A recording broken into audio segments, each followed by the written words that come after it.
Every week, they look at the tech and business world and turn let's take this offline into an episode. Updates, reviews, and the occasional interviews. Sounds smart? It's not. We just said it with conviction. A lot of smart people already do this. But these guys have a lot of opinions and barely any filters, which maybe should concern you or not. They seem nice. Anyway, this series comes from people who probably shouldn't be doing more streams, or at the very least, should have left some of their thoughts in a Slack thread. Unread by everyone. And now, this is Rob and Saj Asking for Trouble!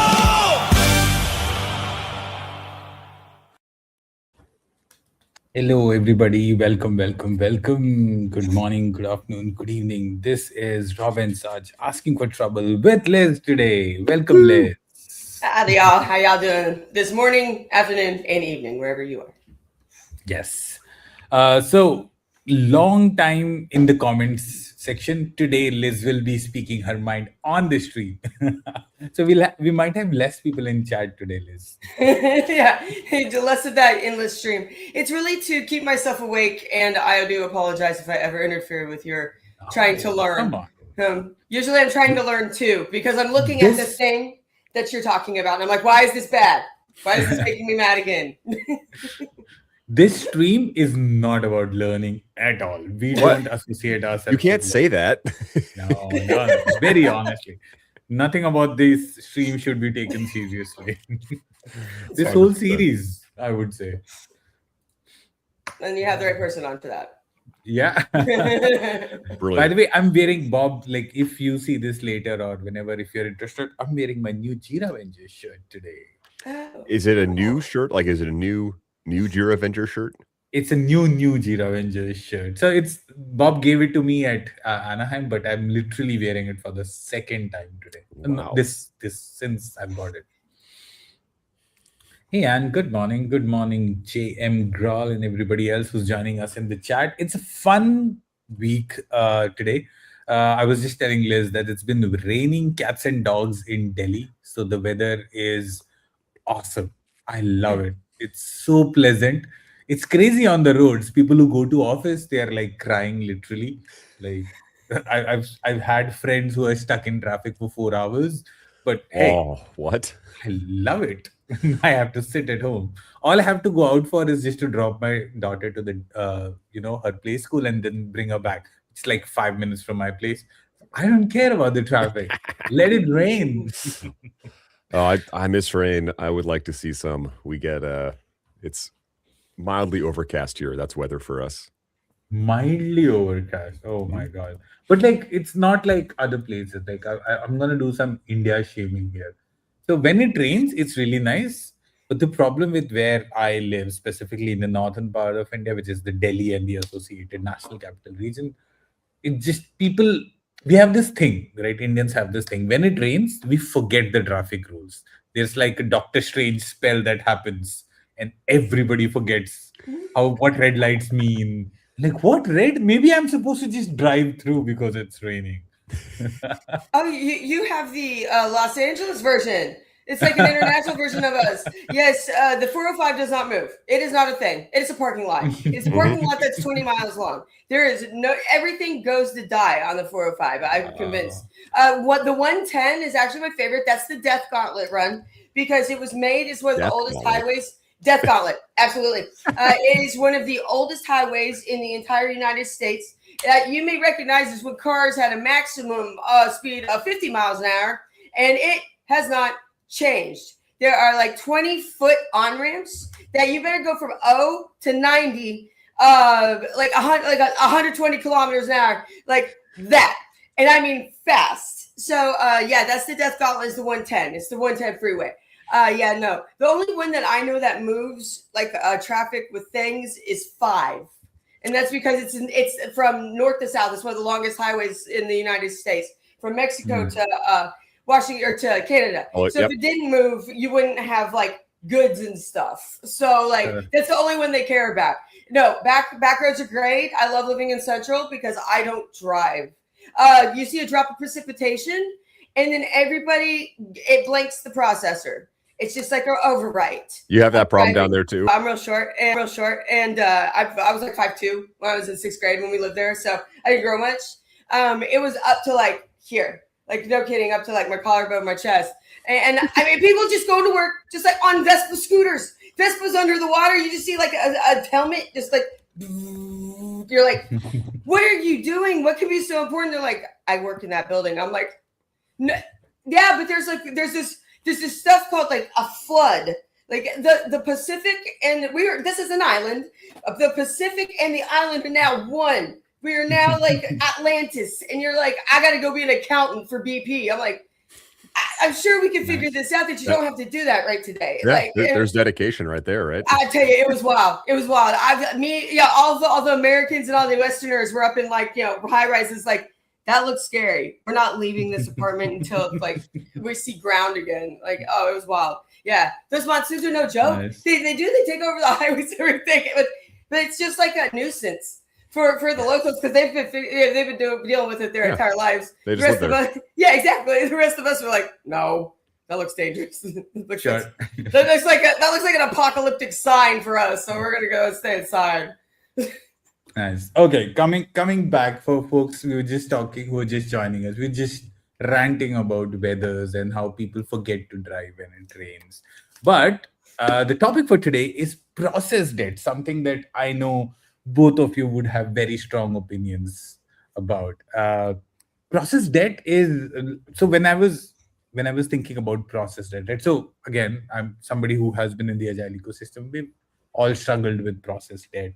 And when I was trying to look at what's the perfect definition that I could put out for a poll for process debt, what ChatGPT said was hilarious. What GPT said to me was, process debt is like that chair in your house where you just put one shirt on first. Like, I'll pick it up in a while. And then it's years later and you can't even see the chair and it's all just clothes and clothes and clothes and you have no idea what it is. There's your mistake, Sujit. That's not a chair. That's a clothes hanger. Yeah. Simply redefine what the thing is, and then you don't have a problem. Yeah. It's like the kids in my house. My kids, when they come home, they'll take off their clothes or their socks or whatever, and they just put them all in one corner. Yep. And to them, that's the laundry corner. And I was looking at it the other day, and the pile is almost as big as my little kid. I'm just like, laundry corner. Yeah, because it's right by the front door. Socks off, shoes off, and it just piles up. So you just repurpose that folder.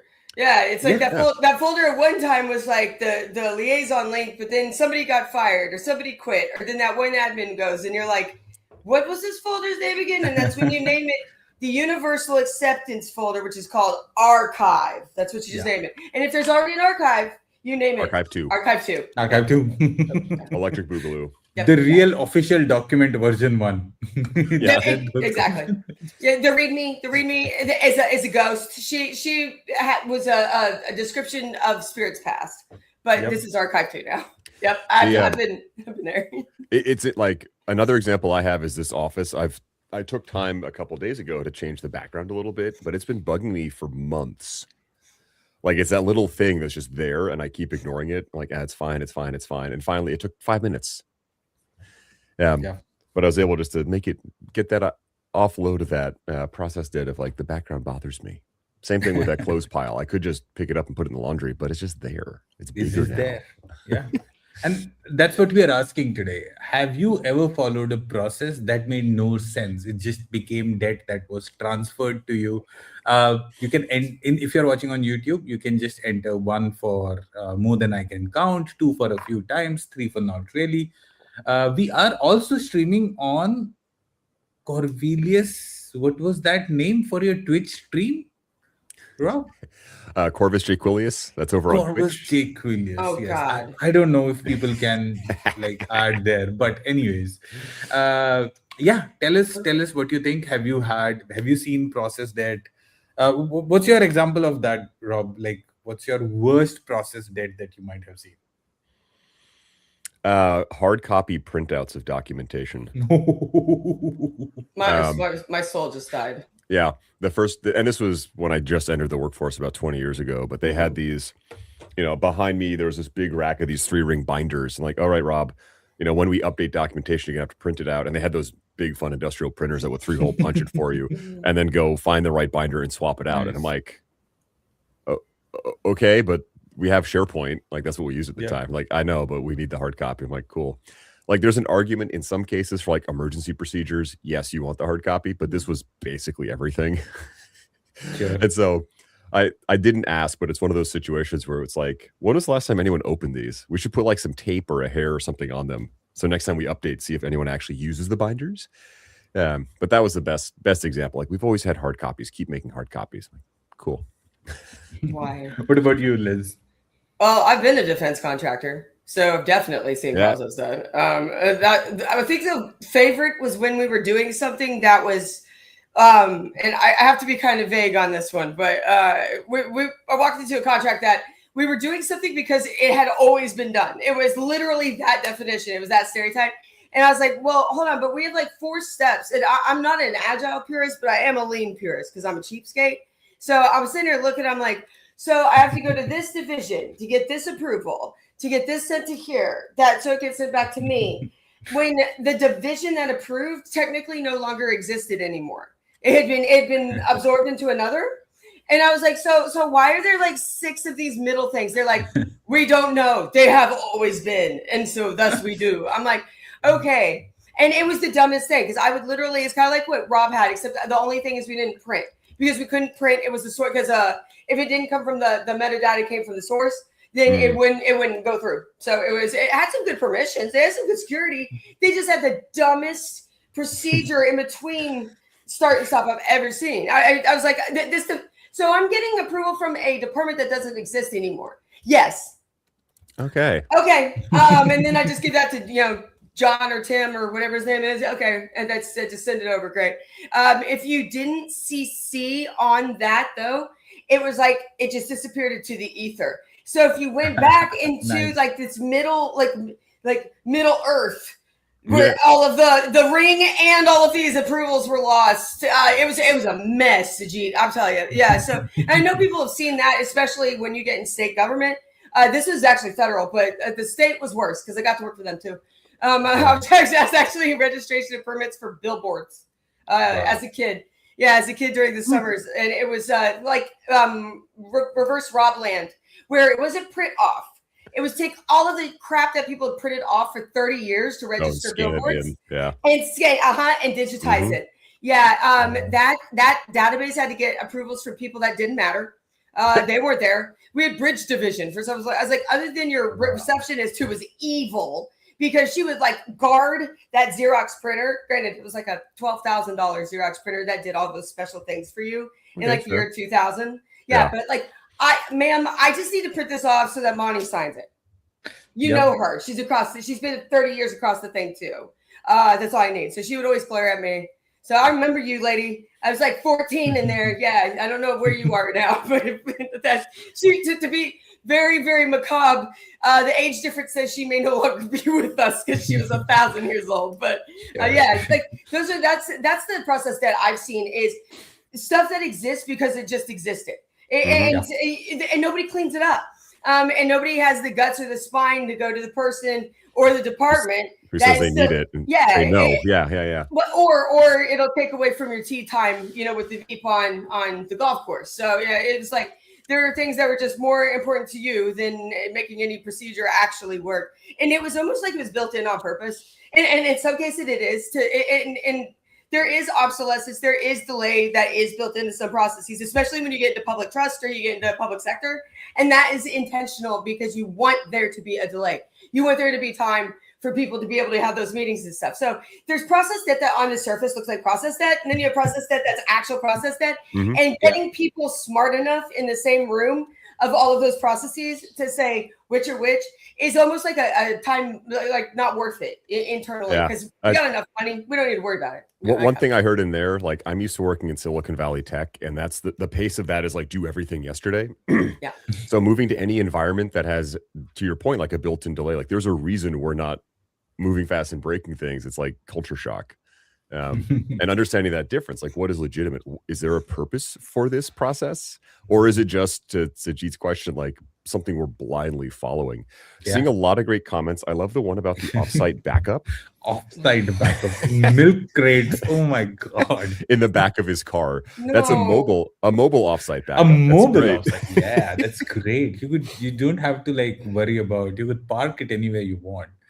I'll give you one example. So I used to work for this company where this was like I didn't even realize in the early days that it is process debt, right? Because you get sucked into it. I think only when you see a clearer vision is when you realize, oh, that was terrible. Yes. And and I think it was somewhere around 2019 when the show Mandalorian came out. Very obscure reference. Was it Mandalorian came out. that Yeah, long by the way. ago? Yeah, it was Yeah, that it's long ago. been- 29, 20, somewhere around that. Mhm. When Mandalorian came out, Mandalorian says, this is the way. Hmm. And what I don't relate it to Star Wars. I relate it to my work life. Yeah. Like, he said this to me. This is the way. This is how we do it. I'm like, no. Feels like that needs to be a This shirt. is the way. Mhm. Right? And I feel like you only kind of realize it because, like, especially if you're young, yeah, and this is your first job, your second job, your first 5 years, you're going to run into a lot of process that you don't recognize. And that's because, well, this is how we do it. Okay, well, Yep. my job isn't strategy and ops. My job is make sure that data point A gets to data point B in a satisfactory KPI percentage measurement, analytic. But so once you get outside of that, or you move departments, and you get that like outside view in, and you're like, Mhm. why are they doing it that way? That's when you really recognize it.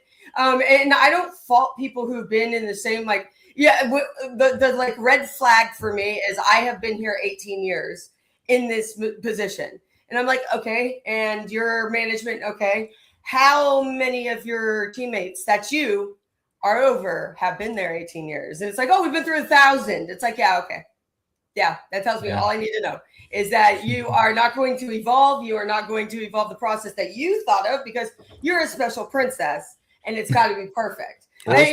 Or a special prince. Or Excuse me. Yeah, gender I neutral. just use princess is the gender neutral for it because I imagine like a whine, like this noise that goes like whenever you like criticize a process, you're like, there's that noise. I recognize that. That's I'm a special person. Yes, no, you're not. You're an idiot. That's the problem because you have the ability. Because dumb is the one that's just like not curable. Idiot is curable, and you make me mad if you're curable because like. All you need to do is run one number. This is not difficult. I'm bad at math. I can barely tell time on a clock that isn't like digital, but I can build a calculator. So, and that's what I do because it makes it so that I don't go to jail for things like tax evasion. Like you got to have the calculators that are good. Use your powers for good. Yeah, Right, exactly. Right, Saj, right. What's on this quiz here? Okay, so What we got? what do you think is the biggest source of process debt? Like when there are too many approvals, when there are too many meetings, which causes it, legacy processes, or what I think is something that is not talked about enough, actual fear of change. I think legacy process is the big one, and too many approvals. I would say the too many steps. The step to have a step because somebody's ego needed a step, not because it was needed in general. No. What's that joke from Office Space? Like, so you take the specifications and give them to the customer. Oh no, my secretary does that. Like,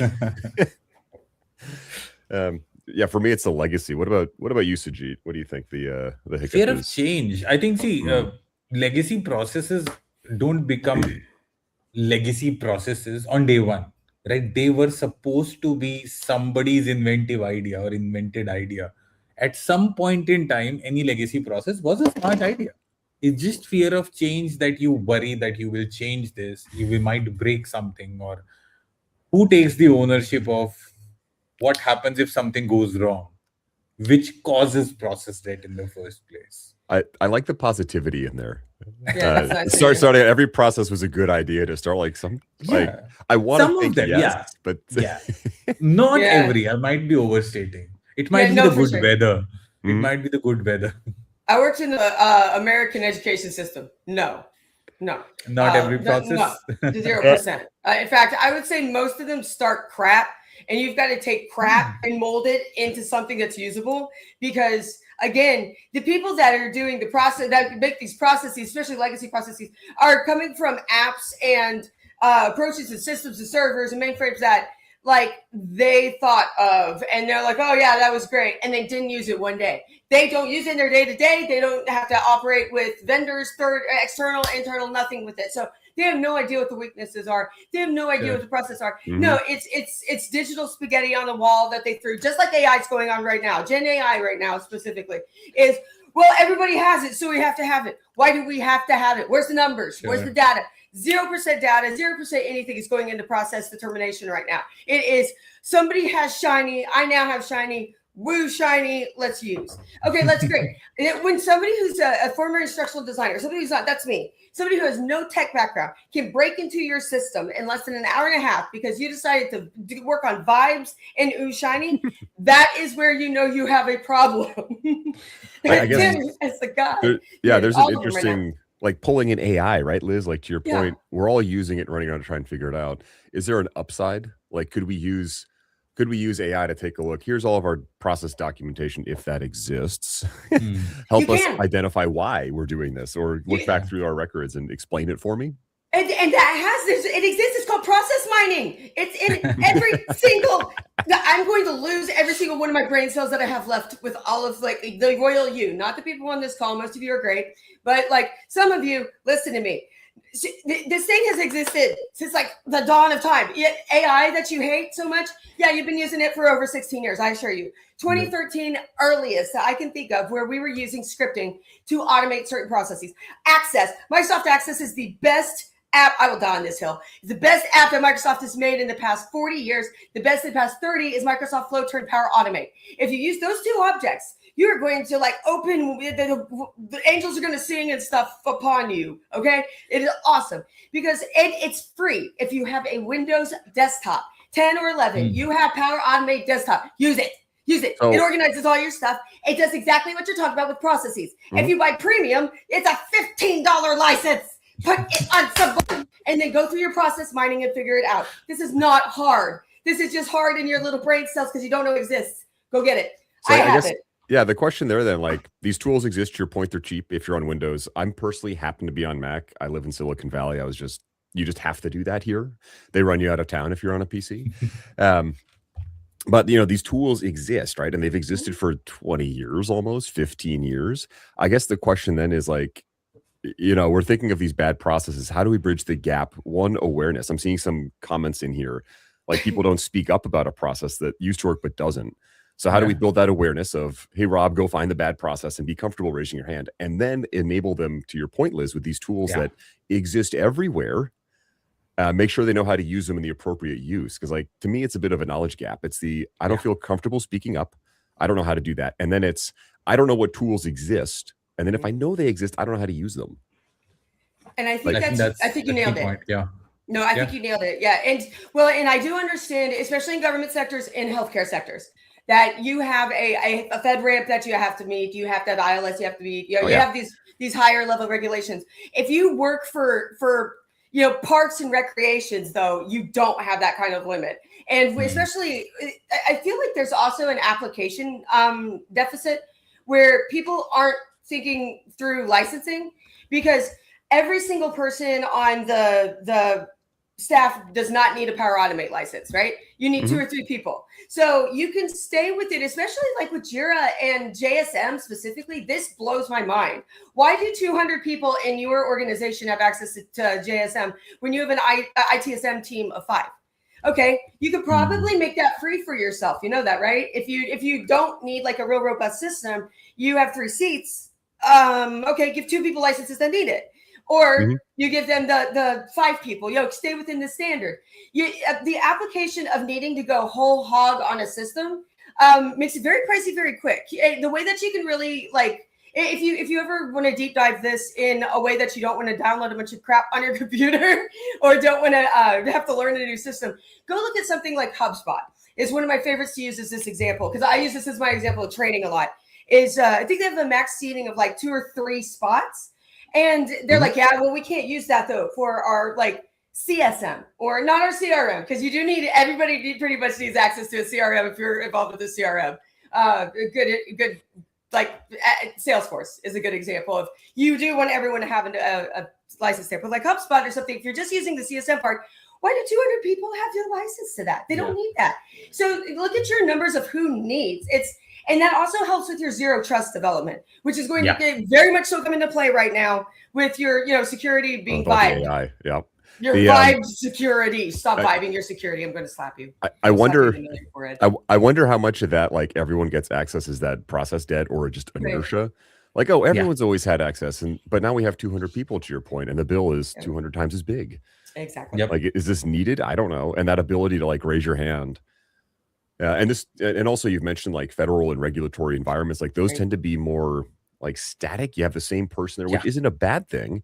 And then when someone new joins, they look around and they just can't push back enough. Right. Yeah. Yeah. I think it's also very interesting that what you just mentioned is just a domino effect waiting to take its toll in terms of tokens for AI usage, Right. right? Everybody's just doing it, and it's gonna get bad real soon enough. But okay, let's let's talk about what are the warning signs. We've already talked about the why. We've already talked about we've always done it this way. What do you think is the biggest warning sign that you can see?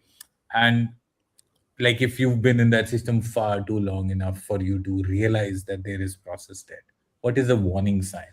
Nobody knows the why, it takes too long to get things done, there are too many handoffs for a process, or we've always done it this way. Sorry, my knee jerk before I looked at those answers, Sajid, was just complacency and not looking for process debt. Right.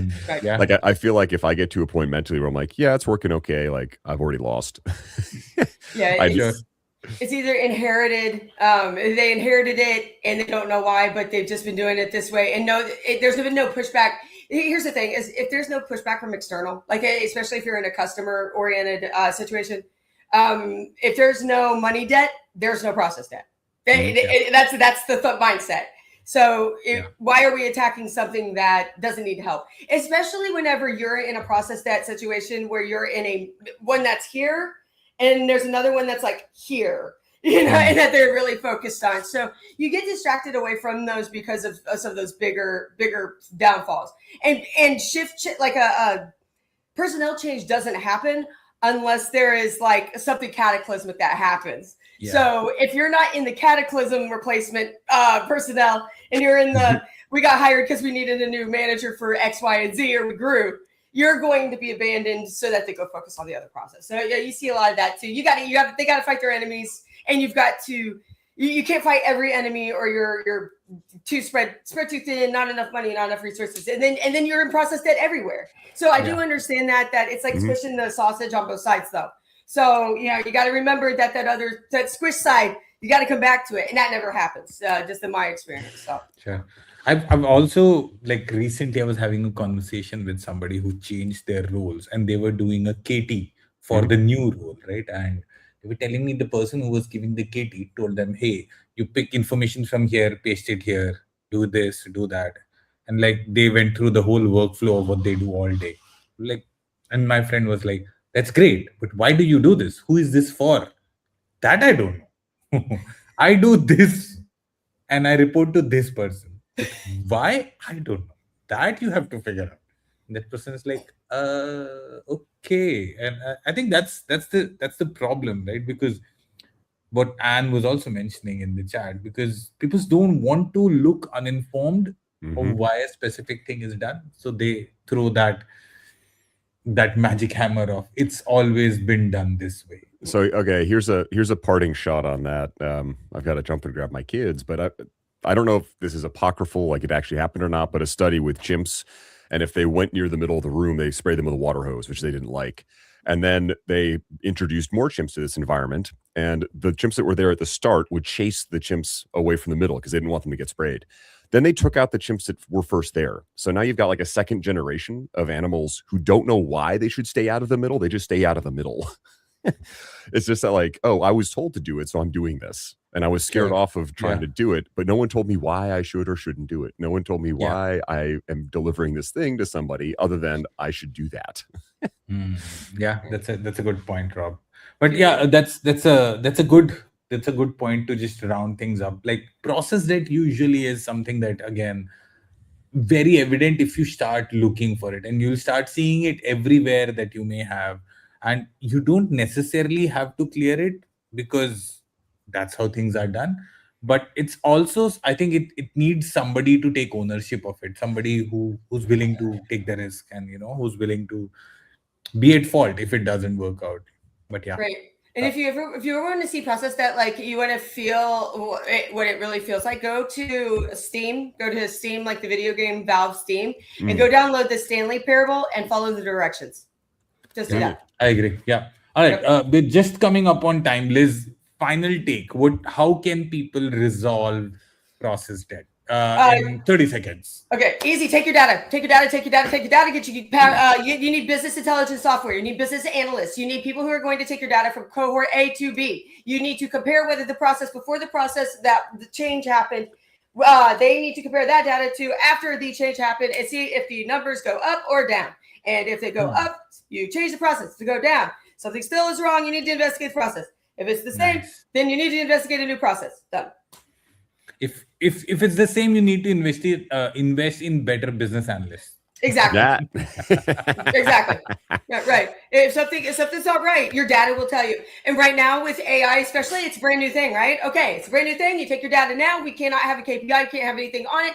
We wait 6 months until next 2 quarters, and that's when we compare the data. Get on it, because we are past that point. Do that. Yep. Yeah. Perfect.